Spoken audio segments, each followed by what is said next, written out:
ជំរាបសួរពុកម៉ែបងប្អូនទាំងអស់គ្នាថ្ងៃនេះខ្ញុំមានសាច់រឿងថ្មីមួយទៀតហើយមកចង់ចែករំលែកឲ្យពុកម៉ែបងប្អូនទាំងអស់គ្នាបានទស្សនា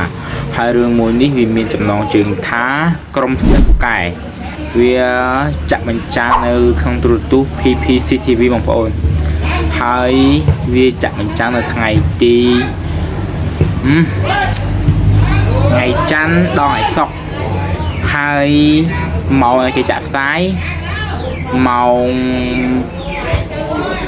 11ដល់ម៉ោង6ល្ងាចម៉ោង11និងម៉ោង6ល្ងាចណាបងប្អូនរឿងហ្នឹងខ្ញុំមើលតាមជាក់ស្ដែងទៅវាបែបសិក្សាបងប្អូនដូចជាសិស្សក្រុមហ្នឹងគេកំពុងខំសិក្សានេះប៉ុណ្ណឹងបងប្អូនអរគុណខានជីវីដេអូយូរឯតាបាយបាយមុនទៅមើលនេះហើយនេះមើលខ្ញុំឲ្យមើលđào coi anh ơi đi vừa có nè nghe mơ ấy nào bố mẹ bạn này bye bye